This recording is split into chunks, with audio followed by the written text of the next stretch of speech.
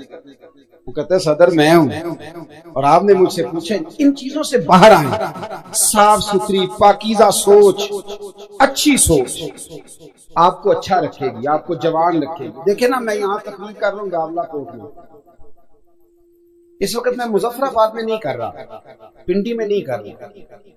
تو میرا یہ حق بنتا ہے کہ جو بندہ اس وقت صحیح و لقیدہ آدمی مظفر آباد میں تقریر کر رہا ہے مجھے اس کی سپورٹ کرنی چاہیے.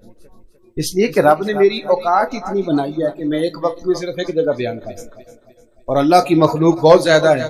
لیکن اگر میں اس چکر میں پڑ جاؤں نا کہ کام صرف میں ہی کر رہا ہوں, پھر میں خرابی کروں گا, پھر میں دوسروں کی خدمات کا انکار کروں گا, پھر میں معاشرے کے اندر دقت پیدا کروں گا, پھر گروپنگ ہوگی, پھر تنگ نظری جنم لے گی. آپ اپنی طبیعت کو ٹھنڈا کریں, مزاج کو, اور یہ ہر جگہ ہو رہا ہے. علماء اور مشائخ کو کیونکہ ہم ہائی لائٹ کر لیتے ہیں نا, آپ ڈاکٹر کے پاس چلے جائیں, ایک کو آپ جا کے دوائی دکھائیں پہلے والے کی تو کہے گا اس کو کیا پتا کہ چھوڑیں گے تو تباہ کریں گے, تو آپ کا معدہ خراب کر دیں گے. ہر جگہ فساد ہے. ہم ایک دوسرے کا وجود قبول کرنے کو تیار نہ ایسا کریں. سوچ صحیح کریں, ستھری کریں, صاف ستھری. میں نے بھی ایک ڈاکٹر صاحب کو, مجھے بھی کوئی تھوڑی تکلیف تھی پچھلے دنوں, ٹیسٹ کرائے تو ایک ڈاکٹر صاحب کے پاس میں گیا تو انہوں نے ریجیکٹ کر دی پچھلے کی ساری دوائی. کہنے لگے اتنی دوائی کھا کے تو بندہ پاگل ہو رہا. میں نے ان سے کہا کہ سب سے پہلے تو آپ اس ڈاکٹر کے خلاف میرے ساتھ چل کے مقدمہ کریں, اور پھر اس انسٹیٹیوٹ پر مقدمہ کریں جس نے اسے MBBS کی ڈگری جاری کی, اور پھر جتنے سالوں سے یہ دوائیاں لوگوں کو لکھ کے دے رہا ہے اس کی پریکٹس کی عمر کو 25 سال ہو گئی.